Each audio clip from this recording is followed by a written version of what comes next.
Good morning everyone. This is Raghu, Assistant Professor of Biotechnology from SR and BGNR Government College, Khammam.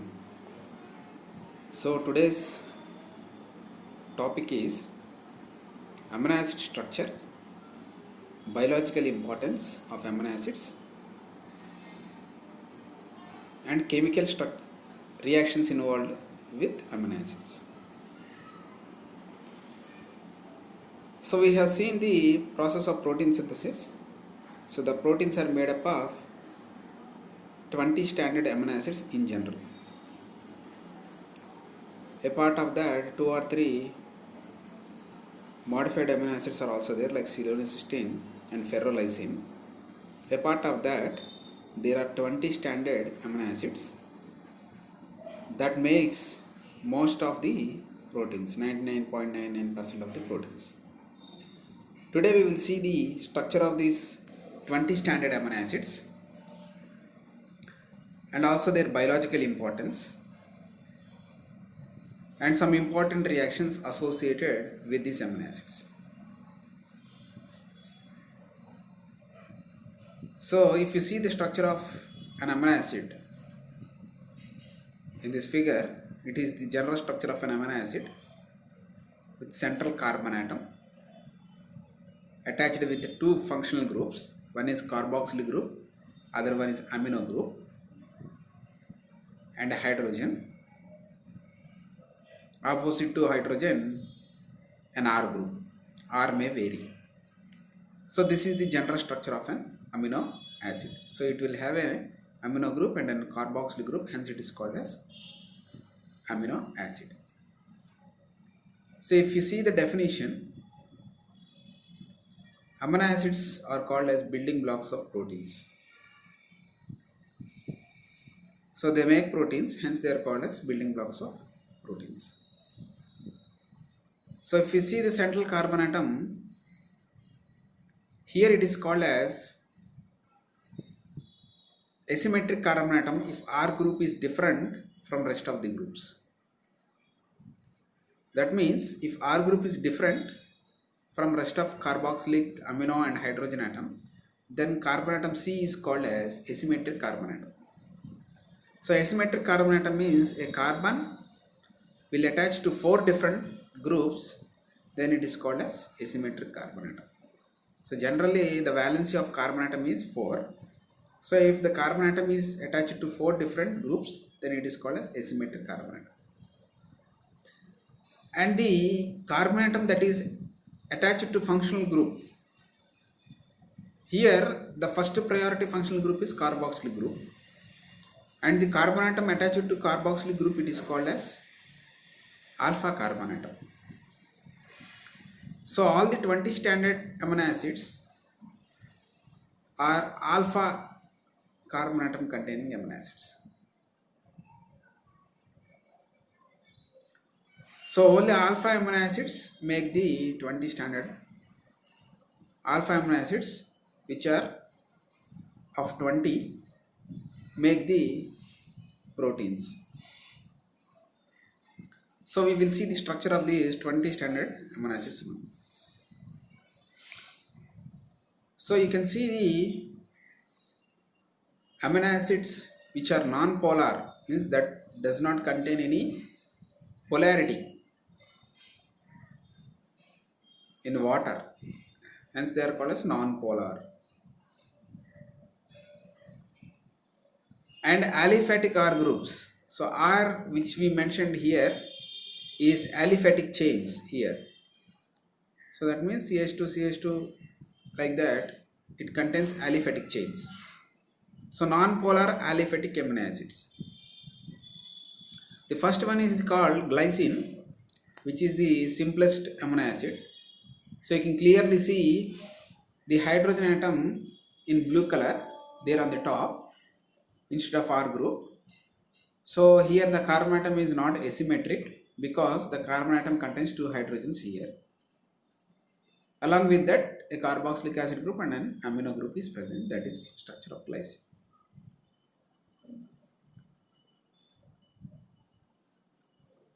So glycine is the only amino acid that is having no asymmetric carbon atom and it is the only amino acid that is optically inactive.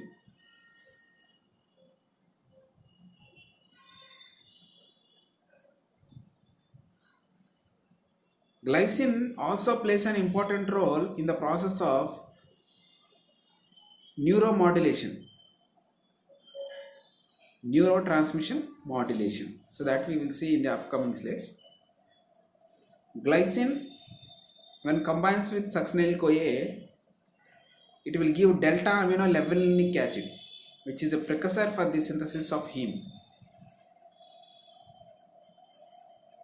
So that is some functions of glycine and its biological importance. So glycine is the only amino acid which have no asymmetric carbon atom. Glycine is optically inactive. Glycine plays an important role in the process of synthesis of heme. Glycine also plays an important role in the process of neurotransmission modulation. So these are some biological importance of glycine. If the R group in the general structure of an amino acid is replaced by a methyl group, then it is called as alanine. You can see the structure of alanine. 3-letter abbreviation is ALA. For glycine, the 3-letter abbreviation is GLY. So alanine contains a single methyl group at R position. Alanine is called as kingmaker of amino acids because most of the branched chain amino acids are synthesized from alanine. So that is about alanine. If R group contains CH methyl groups, 2 methyl groups, then it is called as valine. So you can see the structure of valine there. And if it is containing CH2, CH, CH3, CH3, then it is called as leucine. If it contains CH3, CH2, CH3, it is called as isoleucine. So valine, leucine and isoleucine are called as branched chain amino acids. They are called as branched chain amino acids.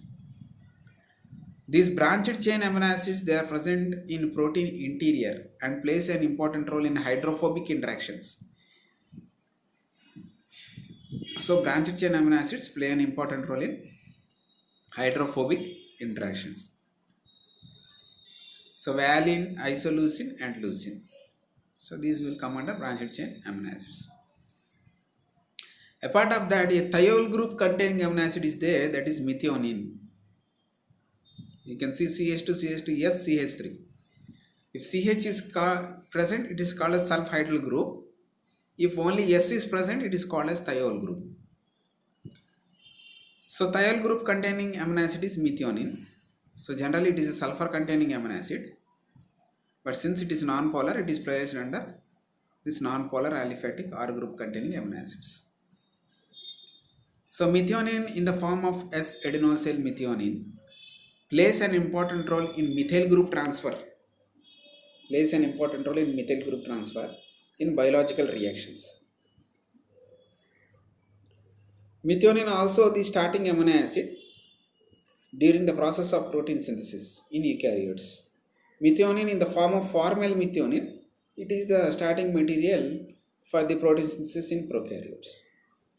So that is about methionine. So methionine is sulfur containing amino acid. It contains a thiol group. It plays an important role as a methyl donor in biological reactions in the form of S-adenosyl methionine, and it is the initiator amino acid combines with tRNA and plays an important role in the process of initiation of protein synthesis in prokaryotes and eukaryotes. So that is about methionine, branched chain amino acids, alanine and glycine. So next one is polar uncharged R group containing amino acids. Polar uncharged R group containing amino acids. Polar means they are soluble in water, but they don't show any charge because they contain equal amount of positive and negative charges on the structure. So they don't show any charge. So polar uncharged R group containing amino acids. Serine, CH2OH, you can see in blue color. if it contains COHH it is called as threonine. So these two amino acids, serine and threonine, are also called as hydroxy group containing amino acid. Hydroxy group containing amino acid, because structurally they contain OH group, hence they are called as hydroxy group containing amino acids. Serine and threonine play an important role in translational modification of proteins. Post-translational modification of proteins. So that means after protein is synthesized, the proteins are modified, especially at the sites where serine and threonine are present. So those modifications involves phosphorylation, glycosylation, etc. So glycosylation, if you take O-linked glycosylation and unlinked glycosylation. So this O-linked and unlinked glycosylation occurs especially at serine and threonine residues of the protein. So it is a post-translational protein modification. So and also some phosphoproteins, they contain phosphate groups, and those phosphorylation of proteins especially takes place at serine and threonine residues. So that is the function of serine and threonine when they are present in the protein. So another sulfur containing amino acid is cysteine. So one we have seen in the previous slide, methionine, which contains thiol group, and another sulfur containing amino acid is cysteine, which contains sulfhydryl group. You can clearly see CH2SH. Cysteine, when it is present in the proteins, it plays an important role in the formation of disulfide bonds. So it plays an important role in protein stabilization by formation of disulfide bonds. So that is the function of cysteine. So the next one is proline. So if you see the structure of proline, there is a ring structure that is called as pyrrolidone ring. The ring is called as pyrrolidone ring. And proline does not satisfy the general structure of amino acid. Proline does not satisfy the general structure of amino acid. You can clearly see it does not have a free amino group, and a central carbon atom is absent. So where you can see a ring structure called pyrrolidone ring. So hence it is called an amino acid. It is an amino acid. So proline plays an important role in proteins, especially it is present in beta pleated sheets and also collagen triple helix.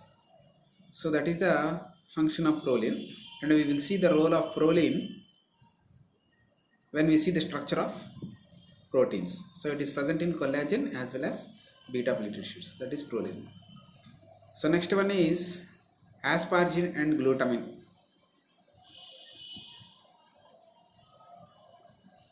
So you can clearly see CH2 C double bond by NH2, CH2 CH2 C double bond by NH2. So asparagine and glutamine.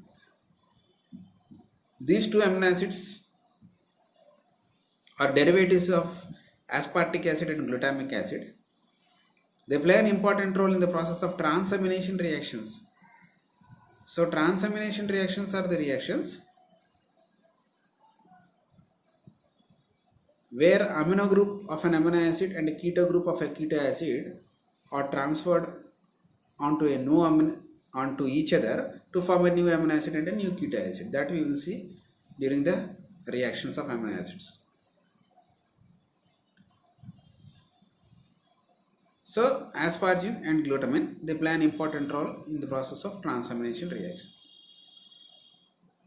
So next one is negatively charged R groups containing amino acids, also called as acidic amino acids. Aspartic acid and glutamic acid, also called as aspartate or glutamate. So aspartic acid CH2COO minus, glutamic acid CH2CH2COO minus. So several biological functions are seen by these two amino acids, aspartic acid and glutamate, during transamination reactions, during transport of hydrogen and electrons in electron transport shuttle systems, and also ammonia transport in urea cycle. So all these functions will be committed by aspartate and glutamate. So they play an important role especially in amino group transport or amino group transfers in urea cycle or Krebs-Hanselit cycle. So that is aspartic acid and glutamic acid, which are acidic amino acid. So why they are called as acidic amino acid? A part of amino and carboxyl group, they contain an extra carboxyl group. So hence they are called as acidic amino acids. So next one is non-polar aromatic amino acid. They contain an aromatic ring, benzene ring. So those are called as aromatic amino acids. Phenylalanine, CH2 one benzene ring. So that is called as phenylalanine. If a hydroxy group is placed on phenylalanine, then it will become tyrosine. So that is phenylalanine and tyrosine. So tryptophan, it contains indole ring. Indole ring. In clearly see the indole ring in the structure. So those ring is called as indole ring of tryptophan. So to the methyl group, an indole ring is attached. So that is tryptophan. So if you see some of the functions of amino acids, so oxidative decarboxylation of glutamic acid. Glutamine is converted into glutamate with the help of glutamate synthase, and glutamate is converted into gamma aminobutyric acid, inhibitory neurotransmitter. Gamma aminobutyric acid in the form of glutamate will be converted into GABA with the help of glutamate decarboxylase. So this is a decarboxylation reaction. So where gamma aminobutyric acid acts as inhibitory neurotransmitter. So this is one of the biological function of glutamine and glutamate. So if you see phenylalanine, from phenylalanine you got tyrosine with the help of phenylalanine hydroxylase. From tyrosine, dopa, dihydroxy phenylalanine. So from dopa you will get dopamine. From dopamine to norepinephrine. From norepinephrine to epinephrine. So these epinephrine, norepinephrine, dopa, dopamine, all these are called as catecholamines. Catecholamines. So epinephrine and norepinephrine are called as flight and fight hormones. Dopamine is a neurotransmitter. So all these are synthesized from the two amino acids phenylalanine and tyrosine. So phenylalanine is considered to be the most essential amino acid from which the remaining catecholamines are synthesized. While coming to tryptophan, from tryptophan, with the help of tryptophan hydroxylase, 5-hydroxytryptamine is obtained. From that you will get serotonin, 5-hydroxytryptamine. So 5-hydroxytryptamine phosphate, from that 5-hydroxytryptamine you will get. It is called as serotonin. From serotonin, melatonin is synthesized. From serotonin, melatonin is synthesized. Serotonin will play an important role in neurotransmission modulation, whereas melatonin play an important role in circadian biological rhythms in humans, day and night identification, and also menstrual cycle, and all these are maintained by melatonin. And tyrosine also forms T3 and T4, triiodothyronine and thyroxine T4. They play an important role in the process of iodine metabolism in the body. These are only amino acid derivatives which play an important role in iodine metabolism. So these T3 and T4 are obtained from tyrosine. So these are the different neurotransmitters obtained from amino acids. So gamma aminobutyric acid obtained from glutamate, glutamine to glutamate, glutamate to gamma aminobutyric acid. So it is an inhibitory neurotransmitter. Glycine is again an inhibitory neurotransmitter. Glutamate, it's an excitatory. Aspartate, it is an excitatory. Dopamine, it is inhibitory. Noradrenaline, it is excitatory. Serotonin, it is inhibitory. And histamine, it is excitatory. So that is the functions of amino acids in the process of neurotransmission. So the last amino acids are positively charged R groups, also called as basic amino acids. Arginine and lysine. You can see lysine structure, 4 CH2 groups, 1 amino group. You can see arginine, 3 CH2 groups and 1 guanidino group. NHC11NH2 NH2 is called as guanidino group, that is present in only arginine. And histidine, imidazole ring, indole ring is present in tryptophan, imidazole ring is present in histidine. So that ring that is shown here is imidazole ring. So these three are called as basic amino acids which have positively charged R groups. Arginine and lysine, basic amino acids, they are abundantly present in histone proteins, which will give positive charge to the histone proteins. Whereas histidine is a semi-essential amino acid. It is required up to certain age. From then, adults can synthesize this histidine. So that we will see about essential and non-essential amino acids. So these are the essential and non-essential amino acids. So the essential amino acids, they have to be supplied through diet continuously. Histidine, up to a certain age, it has to be supplied. After that, it is synthesized from in the body. So histidine, isoleucine, leucine, lysine, methionine, phenylalanine, threonine, tryptophan, valine. So these are called as essential amino acids which has to be supplied to the diet. And non-essential amino acid, alanine, arginine, asparagine, aspartic acid, cysteine, glutamic acid, glutamine, glycine and proline are called as non-essential amino acids. They can be synthesized from the essential amino acids by various steps. So those are called as non-essential amino acids.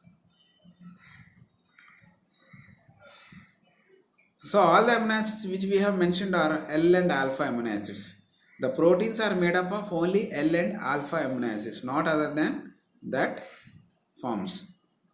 So if you see the stereoisomerism,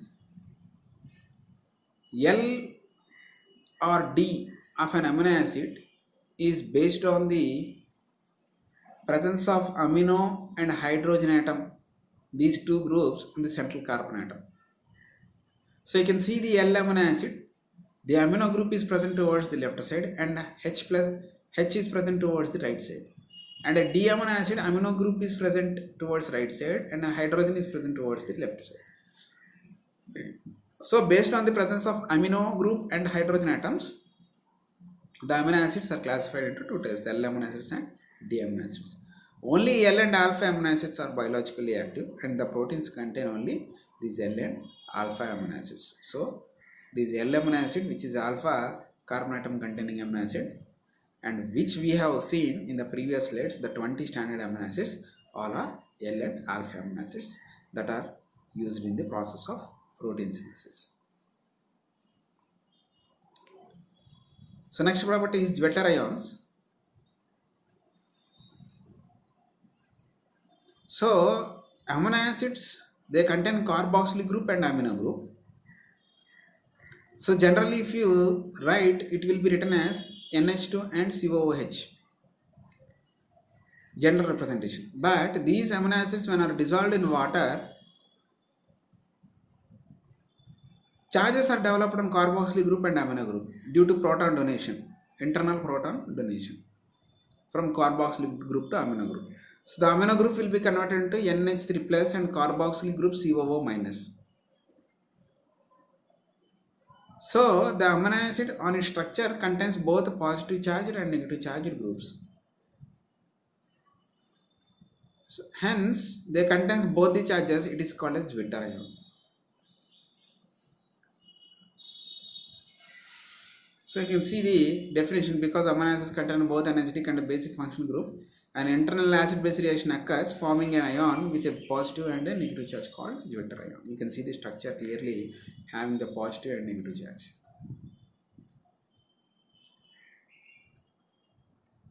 So that is Zwetter ions.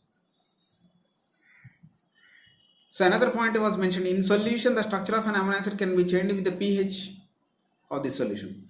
So the pH also plays an important role in the change of the structure of the amino acid. You can see clearly here, for example, in water, the amino acid will be existing in Zwetter ion form. If you lower the pH, that means you take the pH to acidic side, then an H plus ion is accepted by the Zwitter ion. Then the Zwitter ion is converted into cation, which has a positive charge. You can clearly see the structure on the top, left top, Zwitter ion plus H3O plus, that means H plus ion in acidic condition converts the Zwitter ion to cation. So the H plus ion will go and bind to carboxyl group, converting it into COOH. Then only amino group charge is present, then it is called as cation. If we increase this pH of the solution, that means towards the basic side, OH minus ions concentration will increase. These OH minus ions will accept a proton from amino group, converting it into NH2 group,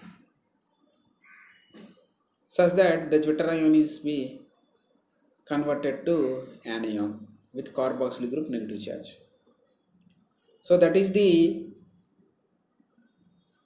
conversion of Zwitter ion into cation and anion based on the pH of the solution.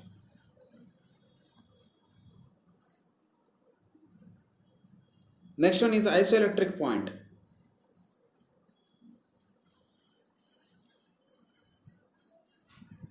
The pH at which the amino acid will exist as Zwitter ion is called as isoelectric point.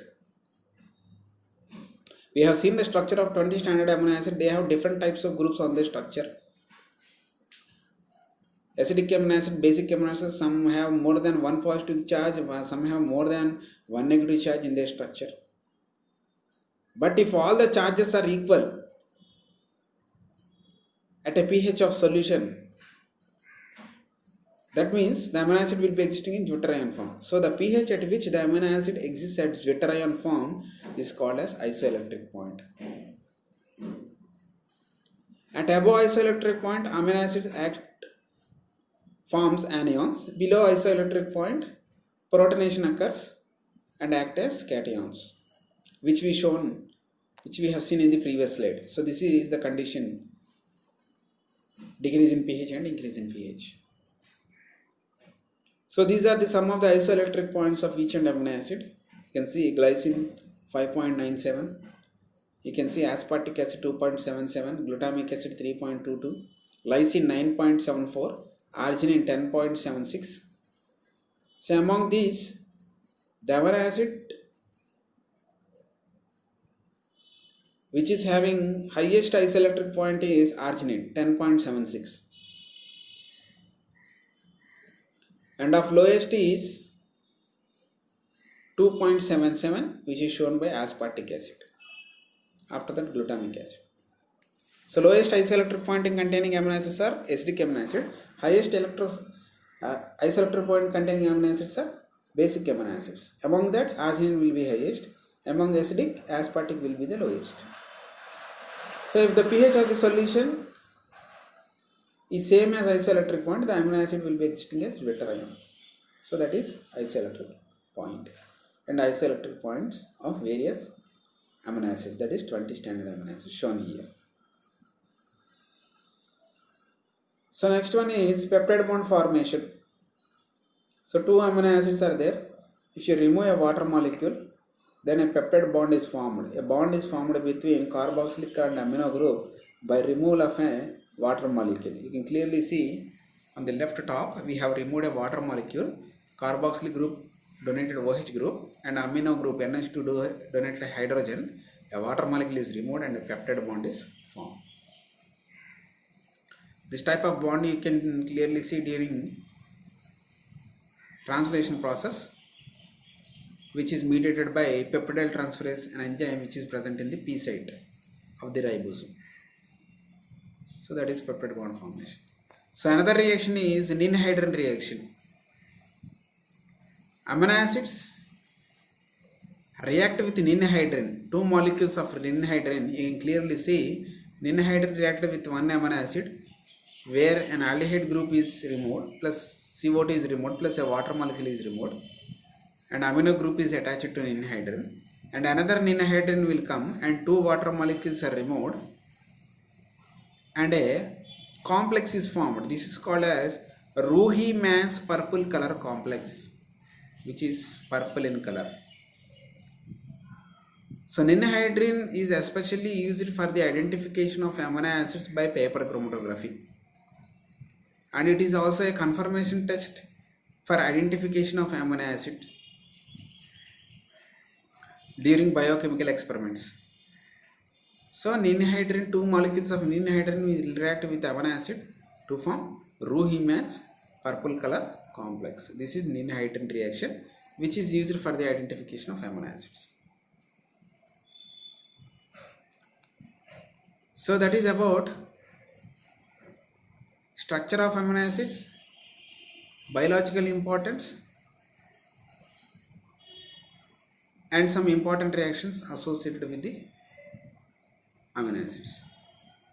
So thank you very much for patiently listening to the